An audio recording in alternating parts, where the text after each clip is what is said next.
여러분 안녕하세요. 엄마표를 응원하는 철학적 교육 전문가 쑥스입니다. 반갑습니다.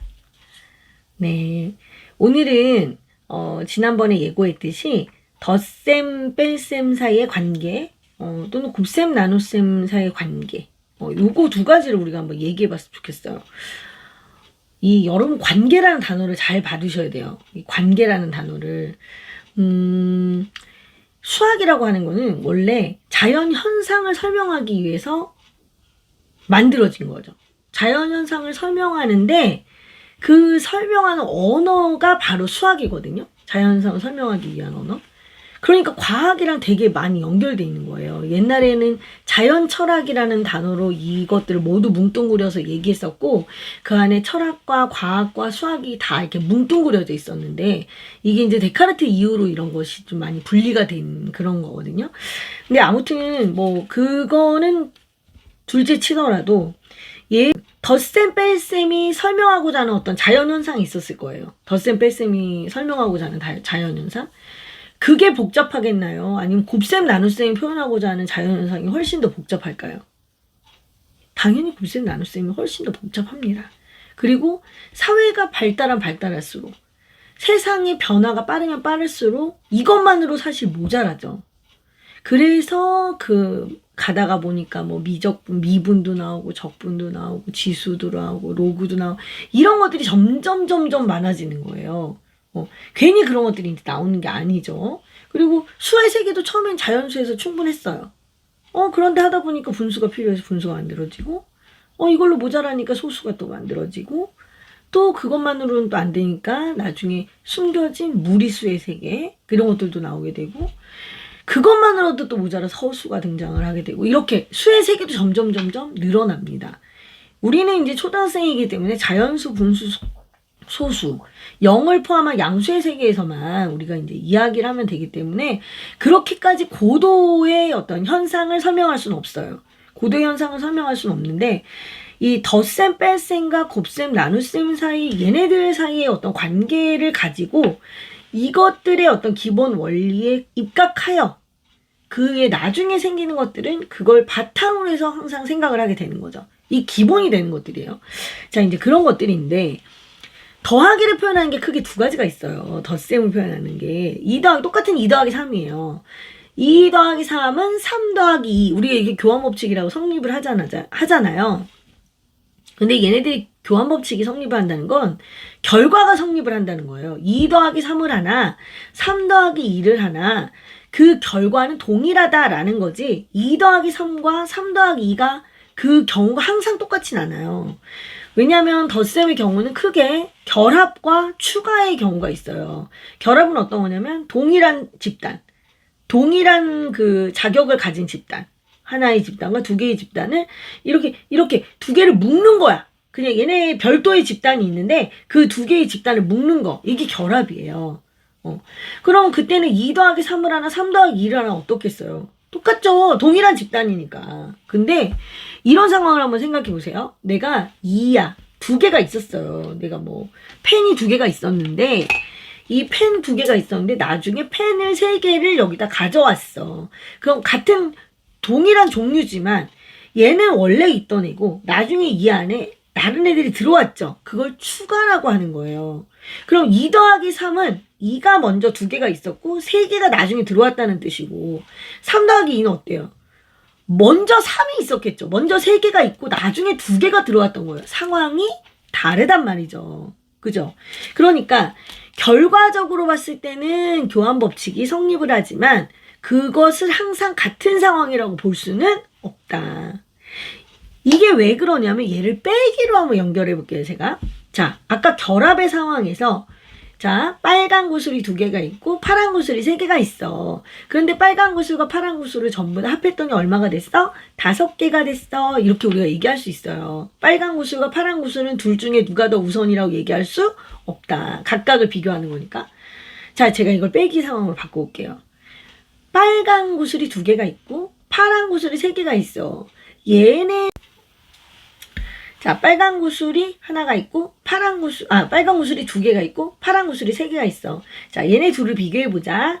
그러면 누가 어떤 구슬이 몇 개가 더 많을까 하고 제가 물어봤어요. 그럼 제가 이렇게 대답하겠죠. 파란 구슬이 한 개가 더 많아요. 누구보다? 빨간 구슬보다 한 개가 더 많아요. 여러분 이런 빼기 상황은 구잔 나머지를 구하는 걸까요? 구차 둘 사이 차를 비교하는 걸까요? 네, 구차예요. 이거는 빼기인데 두 개 중에 크기를 비교해서 1대1 대응을 해서 1대1 대응에 참여되지 않은 애 걔를 구하는 거거든. 둘 사이의 차이를 구하는 거야. 이 차이를. 이게 아무것도 아닌 것 같죠? 자, 문제를 바꿔볼게요. 자, 이번에는 2 더하기 3인데 참새가 2마리가 있었는데 3마리가 참새 2마리가 나무까지 앉아 있었는데 3마리가 그 나무에 같이 올라왔어요. 그러면 나무까지 올라가 있는 참새 모두 5마리잖아요. 자, 이거를 제가 빼기 상황으로 바꿔볼게요. 참새가 5마리가 있었어요. 나무 위에. 근데 그 중에 3마리가 날아갔어. 그럼 남은 참새가 몇 마리니? 이거는 구잔일까요? 구차일까요? 이거는 구잔이에요. 상황이 다르죠. 접수가 되세요, 여러분? 구잔은 원래 전체에서 누군가가 빠져나가서 그 남은 애를 물어보는 거예요. 그 남은 애하고 이 빠져나간 애들의 종류가 어때야 돼? 같은 거예요. 이해 가시죠? 근데 구차는 어떠냐면요.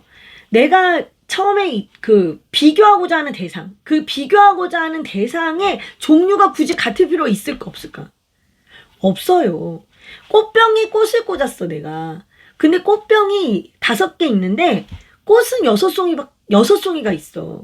그럼 꽃병이 하나가 모자라잖아요. 그죠? 꽃하고 꽃병은 종류가 같은 게 아니거든요. 그런데 우리가 걔네를 짝을 지어서 꽃병이 하나 모자란다는 얘기를 할 수가 있단 말이에요. 이게 구차란 말이야. 자, 그러면 우리가 더하기를 거꾸로 하면 빼기야 라고 얘기하지만 다른 종류의 빼기가 될 수 있다는 거죠. 얘를 구분하는 건 굉장히 중요해요. 왜냐면 우리가 나중에 곱셈 나눗셈의 관계가 이 뺄셈에서의 관계하고 굉장히 유사하기 때문이죠. 자, 곱셈 나눗셈으로 제가 넘어가 볼게요. 자, 2 곱하기 3이 있어요. 2 곱하기 3이라는 건 어때요? 2개씩 세 묶음이 있다는 얘기죠. 2개씩 세 묶음이 있어. 그럼 결과는 몇 개야?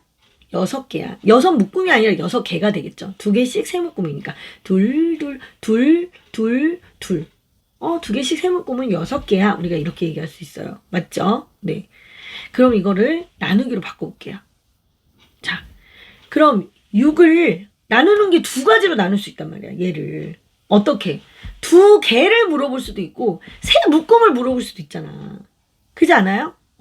6개라는 마지막에 나온 애는 동일했는데 내가 6개를 가지고 2개를 향해서 갈지 세 묶음을 향해서 갈지 그거에 따라 나눌 수 있는 문제가 달라질 수 있다고요. 자, 6개를 2개씩 묶어요. 2개씩 묶어요. 2개씩. 6개를 2개씩 묶어봐. 이런 표현을 우리가 실제로는 많이 쓰지 않아요. 실제로는 우리가 뭐를 많이 하냐면요. 야, 6개 있는데 3명이 나눠 가져. 이런 말을 훨씬 많이 써요. 후자의 상황을 훨씬 더 자연스럽게 쓰거든요. 6개를 3명이 나눠 가져. 그래요? 그럼 한 사람이 몇 개씩 가져가면 되죠? 한 사람이 가져가는 몫을 알 수가 없는 거죠. 몫을 어떻게 구해? 너 하나씩 주면 되지. 하나씩, 또 하나씩. 이렇게 나눠주는 거죠. 한 개씩. 몇 개가 될 때까지? 1개가 될 때까지. 계속 나눠주는 거야. 그랬더니 한 사람이 가져가는 게 2개씩 가져가네. 하고 답을 구했어. 이게 우리가 얘기하는 등분제예요. 이게 등분제고, 그러면 그거 말고 또 다른 상황은 없나요? 있어요. 어떤 거냐면, 6개가 있는데, 얘를 2개씩 묶는 거야. 얘를 2개씩 묶어. 그러면 2개 얘가 몇 번 들어가야 0이 될까요? 이렇게 물어볼 수 있는 거죠. 2개씩 몇 묶음이니? 이렇게 물어보는 거죠. 한 묶음에 들어가는 개수를 알려주고 대신 묶음이 몇 번 나오는지를 물어보는 거예요. 횟수를 물어보는 거죠, 여러분. 이게 바로 포함제예요. 우리가 더하기의 경우에는 결합이라는 것, 즉 하나의 것과 이 다른 아이, 그러나 서로 이렇게 동등한 이런 경우에 비교가 가능하고 이것 때문에 우리가 빼기가 가능하다. 그리고 하나 안에 누군가가 또 들어왔을 때 다시 전체의 개수가 커지고 얘를 거꾸로 하게 되면 어떻게 돼?